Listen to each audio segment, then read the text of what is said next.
everyone, welcome back to my channel, Gitanjali Storytime in Manipuri. Kuiraba matungda nasidi wari mapuraga lakjare. Ado aise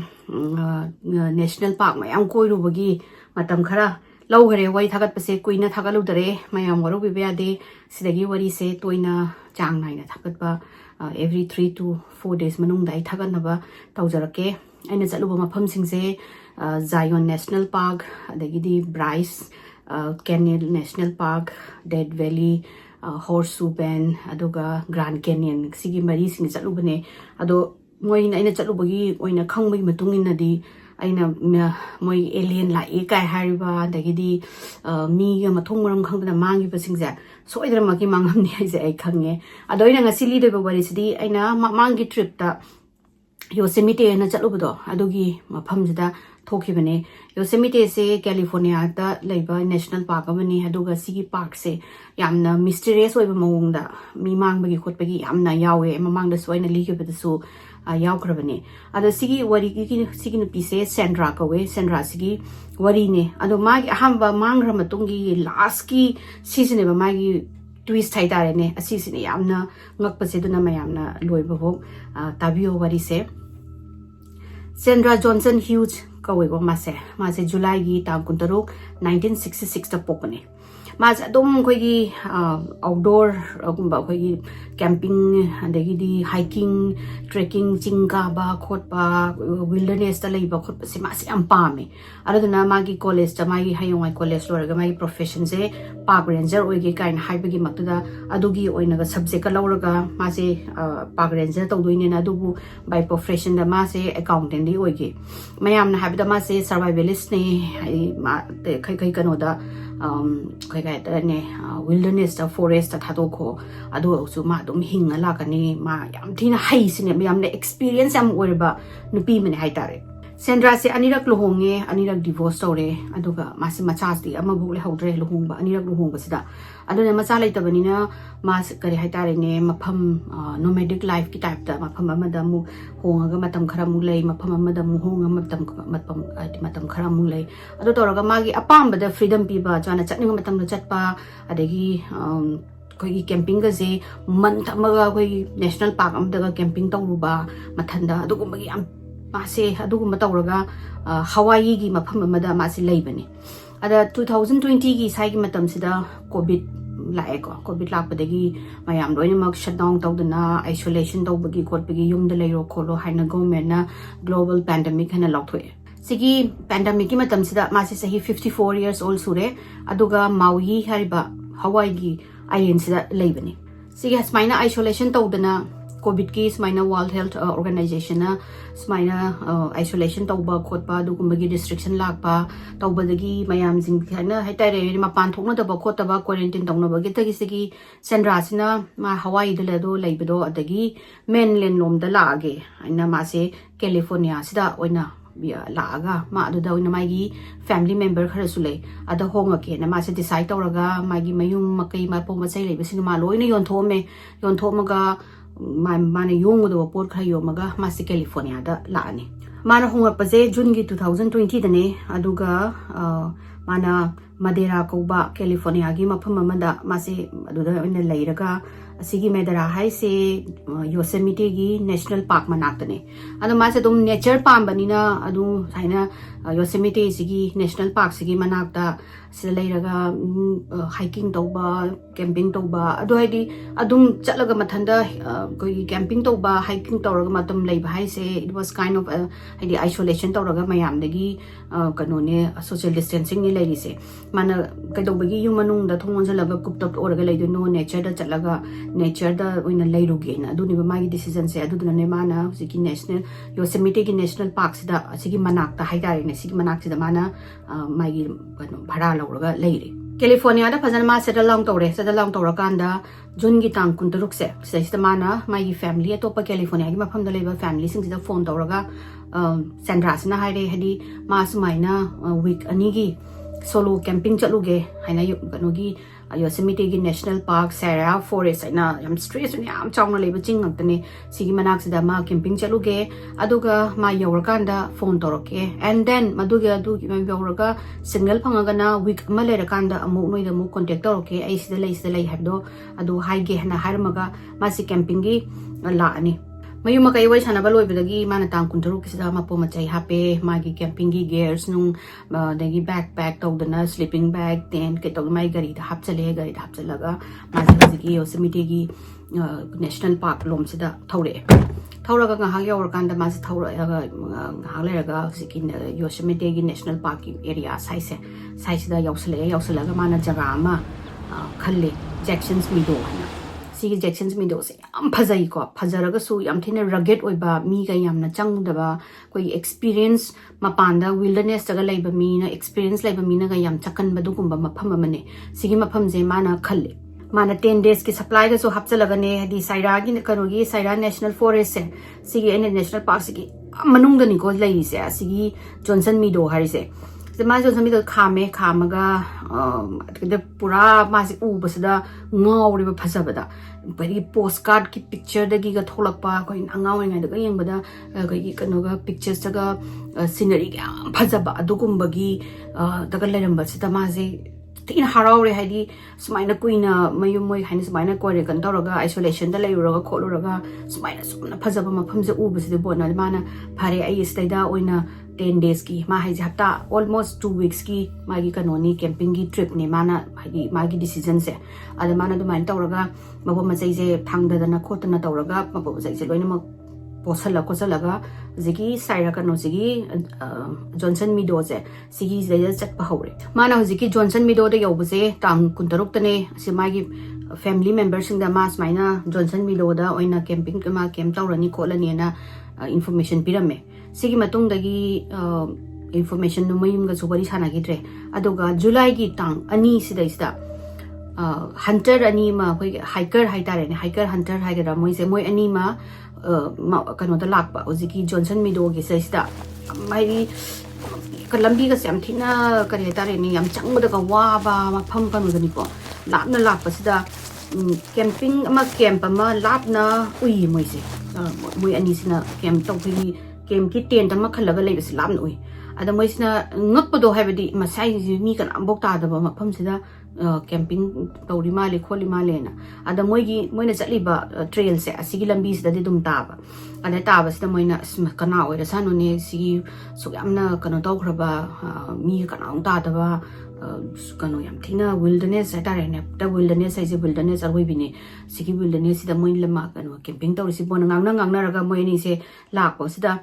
tent se sum lan moina du makhung chalaga lan bas haipe dum on thoga yeng moini sina yeng basida tent se khoi kai tare ne chen ga hang to ga abandon tawram bagi type ta hidi kana no na lang thom bagi type ta tawi taw basida moini sina jigi hiker ani sina mai khone mai gi kanu se mawum tawi tent se ju kana hambu su leibo ude aduga mai gi kanu mapo ma sei sin ju loina taraga lei ne na tawra moini si yeng slawana tawra tent panung se sang moina pakthara yeng basida tent panung sida kai tare ni pochai sing je loina mak chakhai raga backpack ta gini khangde dagi chana ba thakna ba kari kra mem je loin chakhai raga leiram basidagi moina khallinga hakti kana oira sano kaidawra sano sigi da kano toroga lei sibo ten sizu mi kana bu lebi da male aduga unauthorized gumba tent oira bazara adu khangna ba moina hiking dagi husigi ranger gi mafam da yawra kanda kano tawra se haira se na moina husig lebi ba jaga se map sida moina kan tawre mark tawre haidi sigi area sida tent male hobune maybe mi duna hundo chakraga halaktrabra natraga kana nom na sanga mana changaga kai ki gumba phata hodi tawrabra kholabra haidi at least moi inform tawda bidi yade na tawraga moi se hiking tawraga du moi lambi da dum chakraga saigi mafam kano sida park sigi exit ki mana ki rangers mana se changaga moina authority da inform tawre this minus sigi mafam se staida tent male hawi medium to hode du mai gi mapo ma chai kari karachi chang nu ma de chang na thak nu ga ke loina mak ti loina pu ai sai raga abandon tawraga le hawe asi kano amtang check tawbiyo kholamo hairamaga moini su dum chakhare hojiki moigi park ki mi singsina mu madera kano gi sheriff county gi office da phone tawraga sinus mind tawin moi sing haina hiker na iramba haidi report tawramba poto adu loina mak haire haira kanda adugi ngahak lera kanda madera gi moigi sigi madera county gi sheriff ki police laaga musigi kem site da laaga moi so ha mai mudum kem to dum lerame haidi sigi tent to dum lerame leramaga manung sida moini yengba da loina mapung chai raga lerame phi dagi che chang dagi di backpack dagi dagi ising jana ba thakna ba du ta khoi gi kana go mamna la tsunami na naga laaga mafam je to uru naga ungthalam bai type ta ten ka si haina ga tek tharaga nakan nama ma ga phaidi ga ti ga leibase ure ubase moina kana gi oirab jano si boina policing musiki sheriff sing do policing do ko yeng lei policing jina ken banung dang sai gi che chang marap tu da yeng basida id taraga lerame id taraga lerame basida moina lokhal yeng kan di Sandra Hughes ki id oi lerame adagi moina sai gi Sandra Hughes ki kano se information je thigalaga मागी family सिंग द contact तौरे police सिंग सिना तौरगा मोइन हाइजे सुमाइना सेंड्रा ना कदोबगिनो मागी कैंप साइट तो अदुमाइना एबंडन तौरगा थममिदो अदुगा पोचै म्याम लोइन चखाइरा थममे मफी मरोन जु लोइन चखाइरा मे खोलमे दगी वाई मा नोइदगा दुम पाउ हारा प्रा करिगिनो खोपनो ना हंगबसिदा सागी फैमिली मेंबर सिंग मोगी मागी फैमिली मी सिंग जिंगा एबा मोइन हाइजे ngai ko सेंड्रा दी यामना मसानान बा अदुगा लोइसन बदा कनबा नुपीनी माना माइना मागी टेन तो लंगथोम गा देना पुचाई चारगा लंगथोम बा दि सोय ओय रोय सिमा कगिनो दा मसागी ओइना मासे थुप्पा कनबा लोशन बदा तौलेबा नुपीनी अतोप कइनो म सोयदना तौरम दong माली नो यमता यिंगबियो सेंड्रा नगी माई कैरेक्टर नति सिसेना दे पुलिसिंग जदगी सगी पुलिस मोई शरीफ सिंग सिना मुहंगे नोय आइडिया लेब्रा मा कराई चलम दगे ना द फैमिली सिना लास्ट टाइम आई वरी साना बददी मा तांग को दरुकता सुमाइना जैक्सन मीडो दा मा द ओइना कैंपिंग तौरनी ने हाइरमी असिगी मतुंग लेदी माना कोना पाउ फाउर की हताम लेरगा पाउ फाउर की हारपने पाउ अमता फाउदे मा हुजे कदाई लेबिनो खोइजु खंगद्रे हाना दुमाइना खुमी इनि मोय कनो सिगी मोय फैमिली मीटिंग सिना नसाई फैमिली मेंबर ना सु हाइदी कंसर्निंग ओइरे ना हाइर ए दगी पुलिसिंग सिजु कंसर्न ओइरे हाइदी जैक्सन मिदो हाइसे याम थिना सांगा कनो खोइगी माउंटेन लायन दगी बेयर कुगर तो कई कनो मैम सांगा प्रेडेटर गुम सु दुम लैबनी अदो याम थिना विल्डरनेस हाइस अरोइबी थागी विल्डरनेस दिको अदुदना पुलिसिंग सिजु कंसर्न ओइबदगी फरे दुदी मागी मिसिंग रिपोर्ट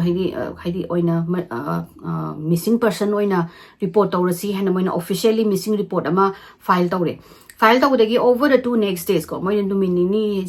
कोइ थीरे सेंड्रा की मागी सिगी जैक्सन मिदोगी साइज दा थीबा याबा थीरे हुई तौदना खोतना दगी बाय एयर थीदना मखोंग मनै मोइ वॉलंटियर मैम तौरगा थीबसिदा सेंड्रा की सिगी मतंग सिदा अमत खंगरे थीबा फंगद्रे मागी मरी मखोंग से अमत मागी ट्रैक पो हेक फंगदरेबा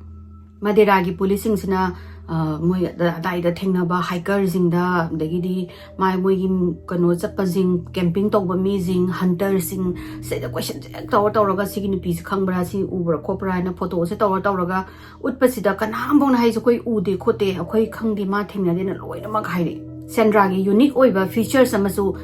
यावबा मागी मसम से मान हुजिकी कैंपिंग चलम दाइसिदा पूरा ब्लू संगेबा ब्लू संगबसिना मोइना हाइजे मादी कईगुम्बा उरगदी याम लाइन मीना खंगनी साइना ब्लू की कलर की मसम संगबा नुपी अमा उब्रा हाइबदा हाइना दुना मा कईगुम्बा चलमगसु दुम खंगनी खोकनी ना हजिकी जैक्सन मिदोदगी हेंदोक्तना मोइसे अतोपा हजिकी कनोजिगी साइरागी नेशनल फॉरेस्ट से असीजिदगी मनाक चलगसु हंगबने सुमाइना ब्लू कलर की मसम संगबा नुपीनी खाइना दाइना 5 मो वांगबनी दुगा दु ना माई फीचर्स सिंग तौरगा हंगबजे मोइना नुमिनेनी हंगबसिदा फंगदबदगी मोइसे अदुदी कराइदा थीसिगे न पुलिसिंग से अमु खनरगा लेरे मोइसिंग जिना कदाइदा सेंड्रा से काय चखरबनो खोपनो खंगद लेरिङाइ सिदा जुलाई की तांग मरी सिदा 2020 की जुलाई तांग मरी सिदा सेंड्रा से उरे हाइना मोइसे पावम फंगने हाइकर खरसिना हुजिकी जॉनसन मियोगी पार्ट अमदा मोइसे हाइकिंग तौबजानी हाइकिंग तौरगा चलिङाइ सिदा हुजिकी नुपीमा कनो से उगी मनाक सिदा मासे ngatharaga lei masil ugi manaak sida nupi ma ngatharaga leire aduduga mase gear su yaude adodagi camping tꯧꯔꯨꯕꯅꯤ hiking tꯧꯕꯅꯤ ꯍꯥꯏꯕꯒꯤ ꯄꯣꯠꯆꯩ ꯃꯄꯣꯠ ꯃꯆꯩꯁꯨ ꯑꯝꯇ ꯌꯥꯎꯗꯦ ꯈꯣꯡꯎꯞꯁꯨ ꯇꯣꯡꯗꯦ ꯃꯈꯣꯡꯗꯣ ꯀꯩꯝ ꯇꯣꯡꯗꯦ ꯍꯥꯏ ꯑꯗꯨꯒ ꯃꯥꯒꯤ ꯃꯀꯣꯛ ꯑꯁꯥꯏꯁꯤꯗ ꯕ꯭ꯔꯨꯁ ꯈꯔ ꯂꯩ ꯍꯥꯏ ꯍꯥꯏꯗꯤ ꯏ ꯆꯪꯕꯒꯤ ꯀꯩꯅꯣ ꯇꯧꯕꯒꯤ ꯁꯣꯛꯄꯒꯤ ꯈꯔ ꯂꯩ ꯁꯥꯏꯗ ꯁ꯭ꯀ꯭ꯔꯦꯞ ꯈꯔ ꯇꯧꯔꯒ ꯃꯥꯁꯦ ꯑꯗꯨꯝ ꯎꯗꯨꯗ ꯉꯥꯊꯔꯒ ꯂꯩ ꯍꯥꯏ ꯑꯗ ꯉꯁꯥꯏꯒꯤ ꯍꯥꯏꯀꯔ ꯑꯅꯤꯁꯤꯅ ꯂꯥꯞꯅ ꯌꯦꯡꯕꯁꯤꯗ ꯃꯥꯁꯤꯕꯨ ꯑꯩꯈꯣꯏꯒꯤ ꯃꯇꯦꯡꯒ ꯄꯥꯝꯖꯥꯂꯥ ꯃꯥꯁꯦ ꯃꯊꯟꯗ ꯁꯤꯗꯩꯗ ꯌꯥꯝ ꯉꯛꯑꯦ ꯍꯥꯏꯗꯤ ꯁꯤꯗꯩꯗ ꯃꯈꯣꯡ ꯈꯣꯡꯎꯞꯁꯨ ꯇꯣꯡꯗꯅ ꯄꯣꯠꯆꯩꯁꯨ ꯒꯤꯌꯔ ꯑꯃꯠꯇꯁꯨ ꯌꯥꯎꯗꯅ ꯁꯤꯗꯩꯗ ꯂꯩꯔꯤꯁꯤꯕꯨꯅ ꯃꯣꯏ ꯍꯧꯖꯤꯛꯀꯤ ꯍꯥꯏꯀꯔ ꯑꯅꯤꯁꯤꯅ ꯃꯈꯨꯠꯁꯦ ꯁꯨꯃꯥꯏꯅ ꯃꯉꯣꯟꯗ ꯍꯥꯏꯕꯁꯥꯅꯤ ꯅꯨꯄꯤꯁꯤꯗ ꯍꯥꯏꯕꯁꯤꯗ ꯅꯨꯄꯤꯁꯤꯅ ꯀꯔꯤꯝꯕꯨ ꯍꯥꯏꯗꯤ ꯌꯦꯡꯕ ꯍꯥꯏꯕ ꯍꯥꯏꯐꯦꯠꯇꯪ ꯌꯦꯡꯉꯝꯃ ꯃꯃꯥꯏ ꯂꯩꯊꯣꯛꯑꯒ ꯑꯗꯨꯝ ꯑꯇꯣꯞꯄ ꯃꯥꯒꯤ ꯂꯃꯩꯒꯩ ꯑꯃꯗ ꯁꯨꯝ ꯌꯦꯡꯉ ꯂꯩꯖꯥꯅꯤ ꯅꯨꯄꯤꯁꯦ ꯑꯗꯩꯁꯤꯗ ꯃꯣꯏꯅ ꯃꯥꯁꯤꯕꯨ ꯃꯊꯟꯗ ꯁꯨꯝ ꯃꯥꯏ ꯂꯥꯛꯑꯒ ꯑꯩꯈꯣꯏꯅ ꯗꯤꯁꯇꯔꯕ ꯇꯧꯕ ꯑꯃꯨꯛ ꯇꯥꯗꯣꯏꯔꯥ ꯑꯩꯈꯣꯏꯁꯤꯕꯨ ꯆꯪꯉꯒ ꯍꯪꯁꯤꯔꯥ ꯍꯪꯉꯣꯏꯁꯤꯔꯥꯅ ꯇꯧꯕꯁꯤꯗ ꯍꯥꯏꯀꯔ ꯃꯇꯩ ꯃꯅꯥꯎꯅꯦ ꯑꯗ ꯅꯨꯄꯤꯁꯤꯅ ꯍꯥꯏꯁꯥꯅꯤ ꯃꯥꯒꯤꯁꯦ ꯀꯩꯅꯣ ꯑꯩꯈꯣꯏ ꯂꯥꯛꯏꯒꯁꯦ ꯑꯦꯛꯅꯣꯂꯦꯖ ꯇꯧꯔꯛꯇꯦ ꯂꯥꯛꯏꯒꯁꯦ ꯍꯥꯏꯗꯤ ꯃꯥ ꯀꯩꯒꯨꯝꯕ ꯁ꯭ꯇ꯭ꯔꯦꯟꯗꯦꯗ ꯑꯣꯏꯔꯒ ꯂꯝꯕꯤ ꯈꯪꯗꯗꯅ ꯂꯩꯔꯝꯃꯒ ꯑꯩꯈꯣꯏꯒꯤ ꯂꯝꯕꯤ ꯂꯝꯉꯥꯎꯅꯗꯅꯒ ꯂꯩꯔꯝꯃꯒꯗꯤ ꯑꯩꯈꯣꯏ ꯂꯥꯛꯄꯗ ꯃꯥ ꯍꯪꯉꯛꯀꯅꯤ ꯈꯣꯠꯂꯛꯀꯅꯤ ꯃꯥꯁꯦ ꯃꯥꯏꯅ ꯑꯗꯨꯝ ꯃꯁꯥꯒꯤ ꯑꯗꯨꯝ ꯂꯩ ꯀꯩꯅꯣ ꯇꯧꯕ ꯃꯥꯜꯂꯦ ꯍꯥꯏꯗꯤ ꯏꯟꯇꯦꯟꯁꯅꯦꯂꯤ ꯁꯤꯗꯩ ꯖꯒꯥꯁꯤꯗ ꯃꯥ ꯀꯅꯥꯅꯣꯃ ꯉꯥꯏꯕꯒꯤ ꯇꯥꯏꯞꯇ ꯂꯩꯕ ꯃꯥꯜꯂꯦ ꯑꯗꯨꯗꯨꯅ ꯑꯩꯈꯣꯏꯅ ꯈꯨꯠ ꯍꯥꯏꯔꯦ ꯀꯧꯔꯛꯇ꯭ꯔꯕꯅꯤꯅ ꯃꯦꯕꯤ ꯃꯥ ꯑꯗꯨꯝ ꯃꯥꯒꯤ ꯑꯗꯨꯝ ꯃꯥꯒꯤ ꯀꯩꯅꯣ ꯃꯊꯧ ꯇꯧꯖꯔꯁꯅꯨ ꯑꯩꯈꯣꯏ ꯑꯗꯨꯝ ꯍꯥꯏꯀꯤꯡ ꯇꯧꯗꯧꯕ ꯇꯧꯔꯁꯦꯅ ꯍꯥꯏꯔꯒ ꯍꯧꯖꯤꯛꯀꯤ ꯍꯥꯏꯀꯔ ꯑꯅꯤꯁꯦ ꯑꯗꯨꯝ ꯆꯠꯈ꯭ꯔꯒ ꯃꯣꯏꯅ ꯌꯧꯔꯀꯥꯟꯗ ꯍꯧꯖꯤꯛꯀꯤ ꯀꯩꯅꯣꯁꯤꯒꯤ ꯄꯥꯔꯛꯁꯤꯒꯤ ꯑꯣꯐꯤꯁꯁꯦ ꯌꯧ ꯃꯇꯝꯁꯤꯗ ꯑꯩꯈꯣꯏꯒꯤ ꯃꯤꯁꯤꯡꯒꯤ ꯐ꯭ꯂꯥꯏꯌꯔ ꯃꯌꯥꯝ ꯅꯞꯄꯒ ꯂꯩꯔꯝꯃꯤ ꯍꯥꯏꯗꯤ ꯅꯨꯄꯤꯁꯦ ꯃꯥꯡꯈꯤꯕꯒꯤ ꯃꯣꯏ ꯉꯁꯥꯏꯒꯤ ꯃꯇꯩ ꯃꯅꯥꯎꯁꯤꯅ ꯆꯪꯉꯀꯥꯟꯗ ꯉꯥꯏꯈꯣꯅꯦ ꯉꯁꯤꯗꯒꯤꯗꯤ ꯑꯩꯈꯣꯏꯅ ꯀꯩꯅꯣꯝꯃ ꯌꯦꯡꯉꯨ ꯂꯥꯎꯅꯤ ꯃꯣꯕꯥꯏꯜꯅ ꯌꯦꯡꯅꯔꯒ ꯍꯧꯖꯤꯛꯀꯤ ꯐ꯭ꯂꯥꯏꯌꯔꯁꯤꯗ ꯌꯥꯎꯔꯝꯕꯁꯦ ꯃꯁꯝ ꯕ꯭ꯂꯨ ꯀꯂꯔ ꯁꯪꯕ ꯑꯗꯨꯒ ꯅꯨꯄꯤꯁꯤꯒꯤ ꯐꯣꯇꯣꯁꯦ ꯌꯥꯎꯔꯝꯕꯁꯦ ꯉꯁꯥꯏ ꯃꯣꯏꯅ ꯂꯝꯕꯤꯗ ꯊꯦꯡꯅꯔꯛꯄ ꯅꯨꯄꯤꯁꯦ ꯁꯤꯁꯦ ꯑꯣꯏ ꯂꯩꯔꯝꯕꯗꯒꯤꯗꯤ ꯉꯁꯥꯏ ꯃꯇꯩ ꯃꯅꯥꯎ ꯑꯅꯤꯁꯤꯅ ꯁꯤꯗꯤ ꯉꯁꯥꯏꯒꯤ ꯅꯨꯄꯤ ꯀꯩꯅꯣꯗꯨꯅꯦ ꯀꯩꯅꯣ ꯎꯗ ꯉꯥꯊꯔꯒ ꯀꯩꯅꯣ ꯂꯩꯍꯧꯕꯗꯣ ꯉꯥꯔꯒ ꯂꯩꯍꯧꯕꯗꯣ ꯃꯥꯁꯦ ꯃꯤꯁꯤꯡ ꯑꯣꯏꯔꯦ ꯑꯩꯈꯣꯏꯗꯤ ꯈꯪꯗꯦ ꯃꯥꯒꯤ ꯃꯊꯧ ꯃꯥꯒꯤ ꯁꯤ ꯋꯥꯖ ꯖꯁ ꯃꯥꯏꯟꯗꯤꯡ ꯍꯥꯔ ꯑꯣꯟ ꯕꯤꯖꯤꯅꯦꯁ ꯑꯗꯨ ꯑꯣꯏꯔꯕꯣꯏ ꯅꯤꯡꯉꯤ ꯈꯣꯠꯂꯦ ꯇꯧꯕꯗꯒꯤ ꯃꯣꯏꯁꯤꯅ ꯆꯠꯂꯒ ꯍꯧꯖꯤꯛꯀꯤ ꯑꯣꯊꯣꯔꯤꯇꯤꯁꯤꯗ ꯑꯃꯨꯛ ꯐꯣꯟ ꯇꯧꯔꯦ 911 ꯀꯧꯔ ꯐꯣꯟ ꯇꯧꯔꯒ ꯑꯁꯤꯒꯤ ꯃꯣꯏꯅ ꯃꯤꯁꯤꯡ ꯍꯥꯏꯔꯤꯕ ꯅꯨꯄꯤꯁꯦ ꯑꯁꯤꯁꯦ ꯑꯩꯈꯣꯏꯅ ꯉꯁꯥꯏ ꯖꯣꯟꯁꯟ ꯃꯦꯗꯣꯒꯤ ꯂꯝꯕꯤ ꯃꯐꯝ ꯑꯃꯗ ꯍꯥꯏꯀꯤꯡ ꯇꯧꯔꯒ ꯂꯥꯛꯄꯗ ꯎ ꯃꯅꯥꯛꯇ ꯂꯦꯞꯄꯒ ꯂꯩꯍꯧꯋꯤ ꯑꯗꯣ ꯑꯩꯈꯣꯏꯅ ꯀꯧꯕ ꯈꯣꯠꯄ ꯍꯪꯕ ꯈꯣꯠꯄ ꯇꯧꯕꯗ ꯀꯔꯤꯝ ꯈꯨꯝꯃꯛꯇꯦ ꯑꯩꯈꯣꯏꯗ ꯍꯥꯏꯐꯦꯠꯇꯪ ꯌꯦꯡꯉꯝꯃꯒ ꯃꯃꯥꯏ ꯂꯩꯊꯣꯛꯑꯒ ꯁꯤ was in R on world ꯃꯥꯒꯤ ꯇꯣꯉꯥꯟꯅ ꯃꯥꯒꯤ ꯋꯥꯔꯜ ꯑꯃꯗ ꯑꯗꯨꯝ ꯂꯩꯈ꯭ꯔꯦ ꯈꯣꯠꯈ꯭ꯔꯦꯅ ꯇꯧꯔꯛꯄꯗꯒꯤꯗꯤ ꯄꯨꯂꯤꯁꯁꯤꯡꯁꯦ ꯁꯤ ꯇꯥꯕꯗꯒꯤ ꯑꯃꯨꯛ ꯃꯣꯏꯒꯤ ꯇꯤꯝ ꯑꯃꯃꯨꯛ ꯁꯦꯝꯃꯒ ꯉꯁꯥꯏꯒꯤ ꯁꯦꯟꯗ꯭ꯔꯥꯅ ꯂꯩꯍꯧꯋꯦ ꯍꯥꯏꯔꯤꯕ ꯃꯐꯝꯁꯦ ꯑꯁꯤ ꯇꯥꯟꯅ ꯑꯃꯨꯛ ꯂꯥꯛꯑꯒ ꯍꯧꯖꯤꯛꯀꯤ ꯃꯐꯝꯁꯦ ꯌꯧꯔꯀꯥꯟꯗꯗꯤ ꯁꯦꯟꯗ꯭ꯔꯥꯁꯦ ꯂꯩꯔꯝꯗ꯭ꯔꯒ ꯃꯥꯁꯤꯃ ꯂꯩꯔꯝꯃꯦ ꯍꯥꯏꯕꯒꯤ ꯃꯥꯒꯤ ꯇ꯭ꯔꯦꯛ ꯑꯝꯇ ꯐꯪꯗꯦ ꯃꯥꯒꯤ ꯁꯦꯟꯠ ꯑꯝꯇ ꯐꯪꯗꯦ ꯃꯣꯏ ꯉꯁꯥꯏꯒꯤ ꯁ꯭ꯅꯥꯏꯄꯔꯒꯤ ꯗꯣꯛ ꯄꯨꯔꯛꯇꯅ ꯈꯣꯠꯇꯅ ꯃꯣꯏ ꯀꯦꯅꯥꯏꯟꯒ ꯄꯨꯔꯛꯑꯒ ꯌꯦꯡꯉꯤꯅꯦ ꯑꯗꯣ ꯀꯅꯥꯝꯐꯥꯎ ꯂꯩꯔꯝꯗ꯭ꯔꯦ ꯀꯔꯤꯝꯐꯥꯎ ꯂꯩꯔꯝꯗ꯭ꯔꯦ ꯃꯥ ꯂꯩꯔꯝꯃꯦ ꯍꯥꯏꯕꯒꯤ ꯀꯩꯅꯣꯁꯤꯕꯨ ꯐꯪꯗ꯭ꯔꯦ ꯑꯗꯩ ꯐꯪꯗꯕꯗꯒꯤ ꯑꯃꯨꯛ ꯍꯧꯖꯤꯛꯀꯤ ꯊꯤꯕꯁꯦ ꯑꯗꯥꯏꯒꯤ ꯑꯦꯔꯤꯌꯥꯁꯦ ꯑꯃꯨꯛ ꯄꯥꯛꯊꯣꯛꯑꯁꯦꯅ ꯑꯃꯨꯛ ꯈꯤꯇꯪ ꯑꯃꯨꯛ ꯄꯥꯛꯊꯣꯛꯑꯒ ꯑꯗꯥꯏ ꯑꯦꯔꯤꯌꯥꯗ ꯑꯃꯨꯛ ꯊꯤꯕ ꯍꯧꯔꯦ ꯖꯨꯂꯥꯏꯒꯤ ꯇꯥꯡ 5 ꯀꯣ ꯅꯦꯛꯁ ꯗꯦꯁꯤꯗ ꯀꯩꯅꯣꯒꯤ ꯁꯦꯟꯗ꯭ꯔꯥꯒꯤ ꯀꯥꯔꯁꯦ ꯁꯤꯁꯦ ꯂꯣꯀꯦꯠ ꯇꯧꯕ ꯉꯝꯃꯦ मागी ngसाइगी कैंप साइट अमा लंगथोम मागी ngसाइगी टेन खलंबा मफमसे सिदगी किलोमीटर 9 मुक चलगा जॉनसन मिडो की रैविन अमदा हाइदि लोखा अमदा तारगा गरी से लेरम्मी हुजिकी माना तारिबा लोखा सिजु लंबी स्माइना सिचिंग लंबी स्माइना थे सपदो अदुगी ख्वाइदगी शार्पेस्ट ओइबा टर्न अमगी मखादा तारगा लेरम्मे अदुगा पुलिसिंग सिना मनुंग चंगगा येंगगा हाइदि सेंड्रा दुबुदु याउ झालानि येंगबसिदा सेंड्रा दुदी लेरमद्रे दुगा मागी चे चांग मयाम चखाइरगा हेक्ता अरोइबिदा खंग मागी मपोट मचै चे चांग करी करा गरीदा मागी पोरकपा इक्विपमेंट सिंजे लोइनमक चखाइरगा मागी बैकपैक अजे लोइनमक चखाइरा गरी मनुंगसे यावरमे अदुगा ईदि खितंग थोमे याम कनानि थो हदि तारमे खरा अदुना मोइना खंगबजे सेंड्रा से कै थौना सिदैना मादो लंबी थेकपदा तारमबा ओरमबे याय अदुदुगा तारमगा मासे मकोगुंबा सोकप्रा मखुत सोकप्रा मखोंग सोकप्रा कनोमदि तौरमनी अदुदुना ई माले अदुबु मा हाइ मा हाइजे मागी मपो मसै कनोसे लोइनमक चखाइरगा साइदा कनो गरी मनुंग से चखाइरगा लेरमिसे कैगिनो हाइबदि मागी अहंबा टेंट मनुंगदा मपो मसै लोइनमक चखाइरगा लेरमदो अदु माइना हुस्की मागी गरी मनुंगदा मपो मसै सिंजे लोइनमक चखाइरगा लेरमि बाइदि कनानोम कैनोम थीबगी टाइपता ऑथोरिटी न खल्ले सी मा सेंड्रा से सुमाइना कना एक्सीडेंट दा सोगा कितंग मा दो मकोक मद सोम दो माले दुदना मे बी माजे मेंटली खरा इंपेयर ओरगा लम खनि माजे मकोक ngawraga जंगल मनुंग सिदा ꯃꯥꯡꯕ ꯑꯣꯏꯔꯝꯗꯧ ꯃꯥꯜꯂꯦ ꯑꯗꯣ ꯃꯥꯒꯤ ꯀꯥꯔꯁꯤꯗꯤ ꯆꯤꯡꯈꯠꯂꯔꯣꯏꯒꯦ ꯍꯥꯏꯗꯤ ꯃꯣꯏꯅ ꯃꯣꯏ ꯀꯥꯔꯁꯤꯗꯤ ꯊꯝꯃꯝꯃꯒꯦ ꯀꯩꯒꯨꯝꯕ ꯃꯥꯅ ꯒ꯭ꯌꯥꯟ ꯂꯥꯛꯄ ꯃꯇꯝꯗ ꯃꯥ ꯑꯁꯨꯃꯥꯏꯅ ꯃꯥꯒꯤ ꯒꯥꯔꯤ ꯃꯐꯝꯁꯦ ꯃꯥ ꯑꯦꯛꯁꯤꯗꯦꯟ ꯊꯣꯛꯈꯤꯕꯅꯦ ꯁꯤꯗꯩꯗ ꯑꯗꯨꯗ ꯍꯜꯂꯛꯄ ꯌꯥꯏ ꯑꯗꯨꯗꯨꯅ ꯃꯥꯒꯤ ꯀꯥꯔꯒꯤ ꯃꯃꯥꯏꯁꯤꯗ ꯋꯤꯟꯁꯤꯜꯁꯤꯗ ꯃꯦꯁꯦꯖ ꯑꯃ ꯏꯔꯝꯃꯁꯤ ꯁꯨꯃꯥꯏꯅ ꯅꯣꯏꯒꯤ ꯐꯦꯃꯤꯂꯤꯅ ꯌꯦꯡꯉꯤ ꯅꯪꯒꯤ ꯄꯨꯂꯤꯁꯅ ꯑꯩꯈꯣꯏ ꯊꯤꯔꯤ ꯈꯣꯠꯂꯤꯅ ꯍꯥꯏꯔꯒ ꯅꯪ ꯉꯁꯥꯏꯗ ꯃꯤꯁꯤꯡꯅꯦꯅ ꯍꯥꯏꯅ ꯑꯁꯤꯒꯤ ꯅꯝꯕꯔꯁꯤꯗ ꯂꯥꯛꯑꯣ ꯐꯣꯟ ꯇꯧꯔꯣ ꯅꯠꯇ꯭ꯔꯒꯅ ꯁꯤꯒꯤ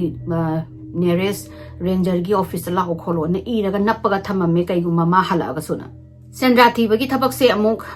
ꯍꯧꯊꯔꯒ ꯍꯞꯇꯥ ꯑꯃꯨꯛ ꯐꯕꯥꯠꯇꯅ ꯅꯨꯃꯤꯠ 5-6ꯃꯨꯛ ꯍꯦꯟꯅ ꯃꯥꯁꯦ ꯀꯣꯏꯊꯤ ꯊꯤꯔꯦ ꯍꯥꯏꯗꯤ ꯍꯧꯖꯤꯛꯀꯤ मा अहम हाइकरना लेपग लेरमे हाइबा जगह दो अदगी अमु खर चथोए अदगी मागी कार हुजी कनो एक्सीडेंट तौरगा कार कई लोखारा तारंबसे सागी एरिया से कोई थीरे फन कोई न थीरगसु सेंड्रा गी लीड से अमम हाइदी मागी माज कदाई द लैगरे कराई सकी हाबसे कना बोंग न खंगरे अदुगा जुलाई गी तांग ट्राइन थोइगो सागी कार से फंगबा हप्ता की हाइदी हप्ता म फारबा मतुंगदने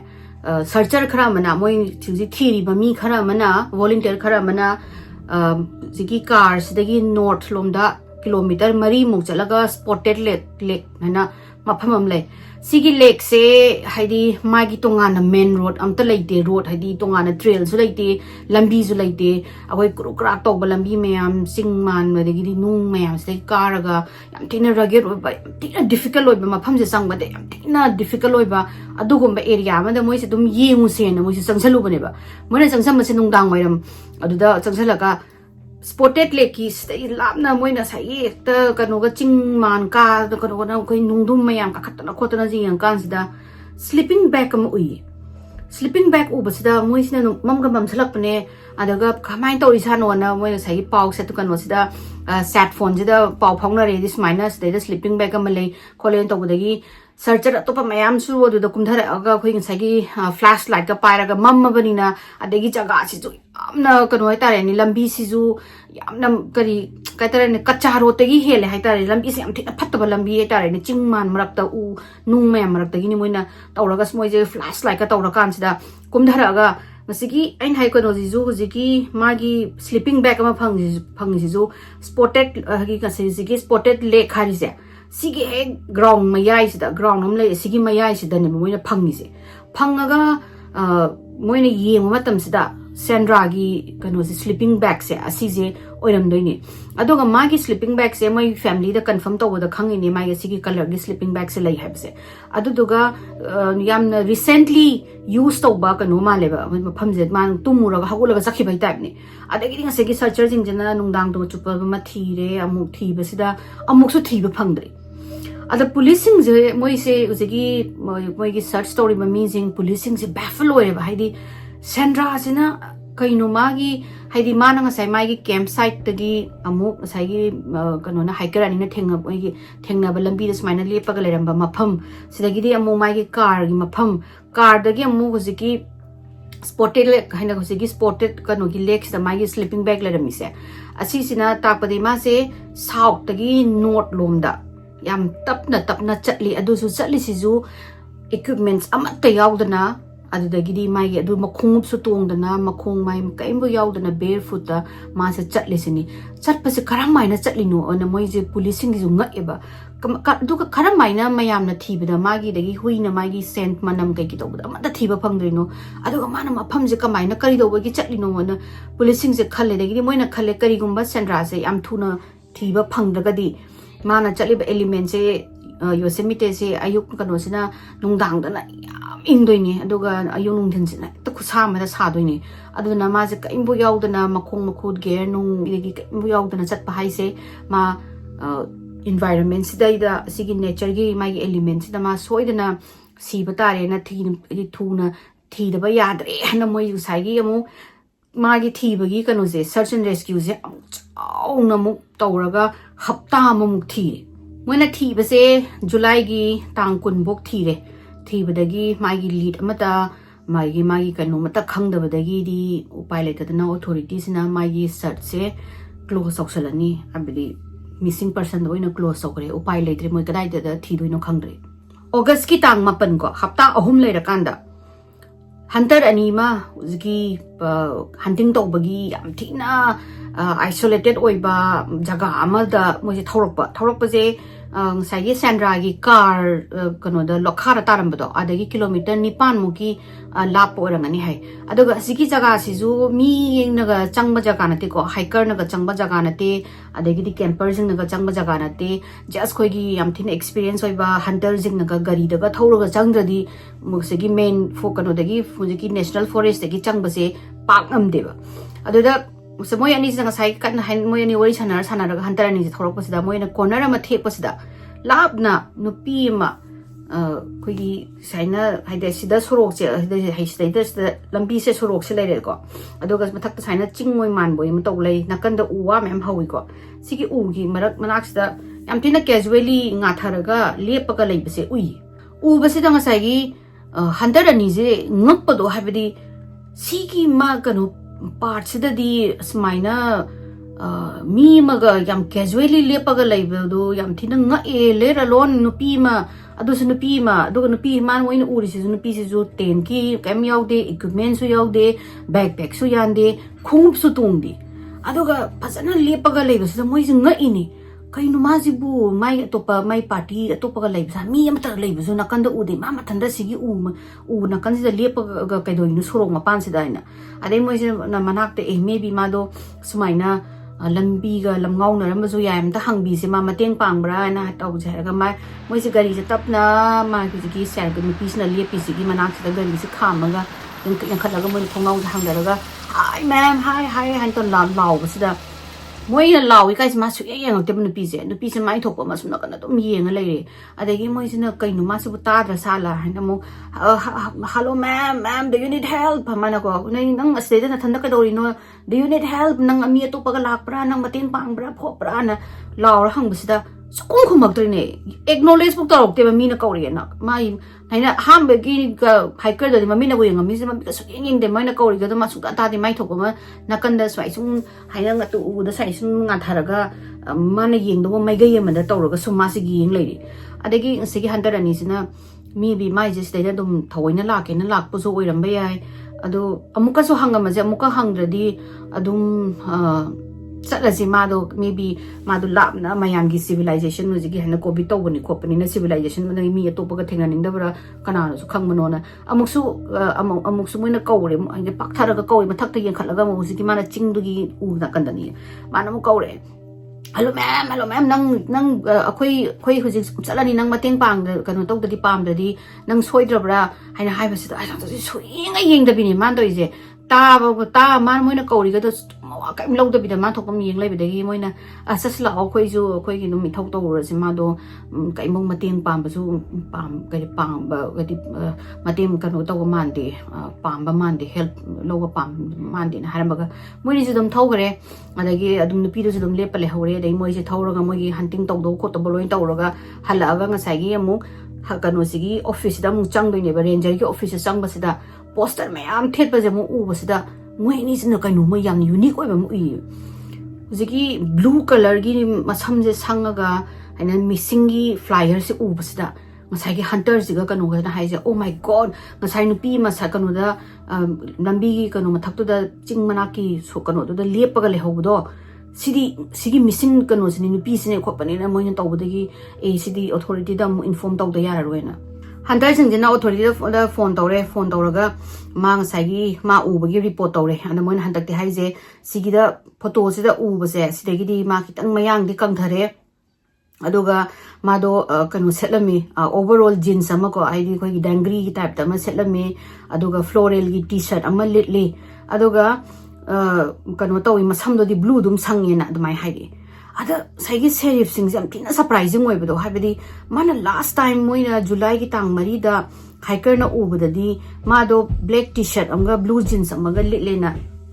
haigi bizani mai di hamba hiker amana kanu na hiker mathai manaw na ubada di ma se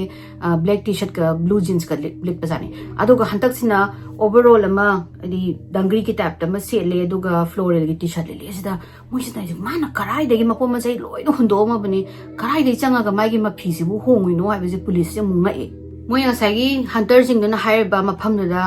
police sing chatle authority sing chatlaga yengakanda like always Sandra sigi nupi se Sandra se amu lairamdre ma lairame haibagi kanu su kadom da chakibano haibasu khangdre karai da karamaina kari lead no haibasu phangdre phangdabadai di sidagi di authority sing jinu pai letadana magi case call case changre aduduga moigi family na ju adagi di police na ju masana yare habadi moi they are never going to see her again adi ma amuk hanna hingna uni habase thajadre hana moina yaraga magi case call da thamgre thambado until 2021 gi July bho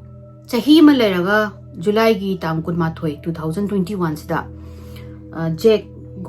Gorba ne magi wife Victoria ne aduga mai macha ahum anga macha ahum ga moi singse Sairagi National Park ta thoraga laktoine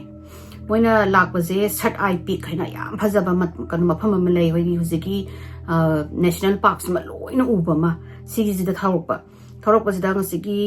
mountain je khoi Sairagi National Forest se asi mafam sem loina ui ko lakanu moi mayam naga haibedo panoramic view ni ka haye huziki mafam se aduga sisina south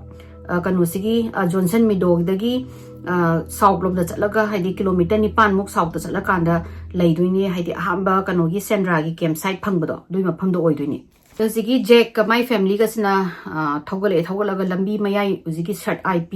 yauromdai gi lambi mayai sida angang sing ningai do hore haidi chak lami adugi sing thakke mapan thongningi adu tawe da tawe na ningai torobodagi Jack ka my gi mai nupi Victoria ka sina phari di size da overlook ama haidi khamba yaba gari mogi ka tare ne gari gi khamba yaba overturn guma taw yaba sigumamda overlook gumamna khamase khamaga moi to chak pija tho se lambi se yam phatte ko lambi su kurkra thawbai angang ju ningai su helini adai phare du dia tain tawra se na haraga moi sing kitang thokola kanda jaga ama haina gari kitang gari khamba yaba gi jaga ama phange overlook ki area ama pangakanda moina phare du dinang se khamba se duga sigi kanu tawrase angang sing de pijarase na ada sumaina khamaga leirakanda hojiki gari se overlook se da saina lambi di saila raga saina kitang paitho lebidoni ko gari ga khamya bi sida khamba sigi nakan sida pang u mayam howam lei ko moi hojiki forest oina u mayam howam lei aduga moina phare si scenery su phajare nga hagi yengbo ina tawrasi kholasi na tawraga gari se khamaga Jack kanu gasina kanu seat belts lauthoke tawbasida mai machanupa khoidagi atomba sahi ahum suba anganupa masa ma yawi mai maming se Karen kawi Karen jina mingjen sida yengaga mathanda wa se ngangba haw haida ma wa se mung sonba tabajani tabasida Jack Victoria gasina kananu Karen wari sari sibona haina hongthora moi jam yengi mana thonglawrom da sum ku thilla ngang jum borim chaba jiki u am hawri ba mafam sida ada kanu sina Victoria sina sweetie aina Karen nang kanano wari sari se na haiba sida Karen sina yenga tu ada da nupi ma lei se siga nei wari sari se na mama ga mapa ga sina kanano moi wari sanai sibona mu sigi gari mana moina khami ba gari sigi wang madani ko lei ba forest sina ma yam tin intense conversation to angang je wa yam na khoi chik thara ga sana bai type ni ko ada mama ga mapa sung pak thara ngi yingi kanam bu de uda ba ada Karen kanam bu to leki kanano nang na wari sai si bu na amu hangi ada da Karen jina amu yenga ga hairakpa wa haise sigi hairakpa sidagi Victoria ga Jack ga hekta massage goosebump de oiraga moina decide tawrani akoi sat ip po continue tawroi yumda hallajena they were spooked aduga moi je kutakta mamai lai thoraga mayumda hale mayumda he yobaga Victoria sina mai Facebook ki post ma smaina moi lambi da smaina sat ip ki lambi chatpada khotpada janu pa da experience toba ma adu moi ge dugi yam thina moi da su yam thina terrifying oi khole aduga they had goosebump adu tawraga mana post ma thagale thadu thagat pagi nungdang sida Madera gi musiki police ki amoy gi sheriff gi phone tore kan sida Victoria paikhala se police sing na hai se akoi la ga noi gi wari imta sa gi khot ke aduga Karen nang na sanu pa duga so wari sa gi khot ke ya bra na nei man okay come down na haraga Victoria na la on hai next day musiki police sing je lai police sing na la ga Karen ga wari sana basida Karen na haraga pa pot se asibok the police ju hekta pura surprise or muisu baffle oiduni Moina numisida kari thogdo thoi habasida mana sida tu mi no pi me leire na haina garden harapase moina mu akthara yenge na mama pasina ada uda basida garden sweetie kan ambo leite sida ina kana to nangna wari sari si haisane the garden no kitung songning boy de tu sida lei sidi mado smaina trouble oire mado leire I think she need our help sida tu no pi se sida lei si na amu makut na yam thilaga mana makut na angang do na sain thin tu tu sida hai thongnau sida tu ada lei ada lepa lei si di sini ada gidi kanu siga jack siga mai no pi amu yin karai do no mana lei si bo hai da mana kanambo lei ti na hai jani kanu garden kanambo lei ti na lei si tu ada tu no pi tu ada lepi ba mai masam blue color sange mamai do na laibak ta non dharaga hai di namjalaga lei re aduga makhong jina smaina thekalaga kanu da sky da point oraga lei na harapadi mapa sekta kaino hai jibo na mana loktho kan sa karai no kenen nang ngang jibo sini papa asida lei tu nupi je si da ba male I think she need our help and harapadi mapa je sorok se la laga chela ko ji ki medo lei bu u maya marak se si sanga kan sida ko ti re mana sing magi mi maga wan tha na ga tu na ga si ba hak sang ga tar lei ra na mana ko in kan sida karen karai no lei ti Daddy, nang anak the lip kalay do di man masam blue color sangi nang anak the lip kalay do di hai the Jackson ako yung mas kanang buo di ba nang anak lip hai with the Jackson tam magic matu si so nga magic the kiman na ma hai se oh my god karino ay sa no pa no uri sa na hangay sa umpuk to bus na te mana spina kano blue ay kanugi blue color sang baka hai se bo ha mapasin na ma ai sida makata na lay nga maroy na mas lai mai gi sorok sa lan tho chele edo ga mai pi da man hai je let's go from here si chala si mai angang ji da kamana uri se kai nu khangre haraga Victoria's book book to re ba hi angang do na sauraga Daddy sida lay nang gi maning da lep lay re kai angang do na hai am convincingly harak pa da Victoria bo yong na ki ba da gi mo na decide to bane ba okoi amuk han kan kano se koi sigi jani se ta roi si yum da hal se na ado hal aga no mi che Victoria je lebam sabong khang da na mana Facebook ta thigatana khotana tawrakan sida Victoria jina musiki missing gi kano se me da kano gi police ki te pa ba sida sigi blue color gi nupi mamang ma gi si ma thengna doine ba thengna ba dai ne ba mana Facebook ki page se mana Facebook ta post so doine ba ado gi post gi ne musiki madera gi police county na pa ba da gi Facebook ki messenger da contact tawraga phone tongna ra kan da la ise Karen jida hange nang na kamai nang ubu nupido kamai to buno na police na muhang basida kasona kano sina Karen hai je nupido masam do blue color sang mai masam do blue color pale aduga dangri ki type ta overall ama setle aduga furit amu ma letle sini aduga mado mamai do lebak to upsale makhong do na mathak ta sky da point to raga lei kholena aduga hojiki description ju sagi police na Sandra mangi be chika samane ba do mana nong ta angang do na Karen do na nong ta khangu ba wari sunate mani sahi su da ngai ni do ga mana kan mu sunate ba uru bu sunate ba adai police sing jina photo mayam khoi gi blue color gi masam sang ba photo mayam nupi mayam gi photo tara traunga mu mana putho ka da police sing sumaina bena kana to thame sai thoga aduga Karen nang na ubu nupi do karam no nang sida yamta khalon harakan sida angang sina photo sing ha ye Karen sina yang kanda photo manga khale manga se khalaga mana si manga sina ina ubu nupi do na aduga si manga photo manga se Sandra ki photo mata oilen do ni ba mana to pa mi mayam ga mix so sida Karen sina photo manga se Sandra ki photo manga ha pa je manga ma khalaga si nupi sine mana ne mateng pangen haido I think she's dead. She need our help and advise the police to hire our Karen jina. Next day Sandana kano next day moi huziki sheriff sing request ore Jack Victoria ga da haidi spina Karen ga la ga mafam mana uba mafam do adu do amtang mangon da tahan bio do ga yeng si ma da spina chahim phare mangi ba khot ki baina adagi next day se la e Karen ne kano ne Karen ne adu ga mai gi mapa si Jack ga police ndo ga la ga yeng kan da Jack na jaga matai matai si dai ne mana lepaga le hodo haidi ma sida ne mana hippaga le hoido aduga amu aina baba na thiba jamatam da ai ki daddy gi manak ta lepani na adumai na hai edagi police injina tai do koi thi re kai no haidi ma lai bagi jaga ko pa kai no ko thi re but as always Sandra do adum amuk thiba phangaroi magi ma lairame haibagi kano se book signs and kano sign book phangaroi ba huji phoba as of now nobody knows where she is huji kanam bongna Sandra se kadai lege khangde kadai chakhram no khangde magi saru sarang bu phangde magi kano bo magi sign magi track bu phangde hui pura bokta canine pura bokta helicopter de yeng bokta searcher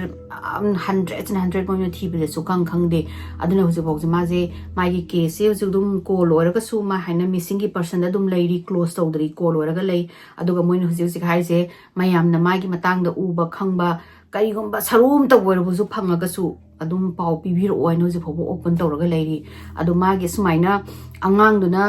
strange haidi ahambada hiker sing duna muk thengnare adagi mu hunter sing duna muk thengnare adagi angang last sahim neraga angang duna muk thengnare so mam thina strange and mysterious wa haidi ma du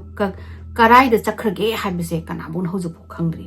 adi mayam agi wari se site lo chinjarage mayam na agi wari se nungarga di like to biramu share to biramu subscribe to biramu aduga inu wari kuina thagatabagi I'm so sorry mayam waro bi bayade ko mathangi wari da muk thengnare se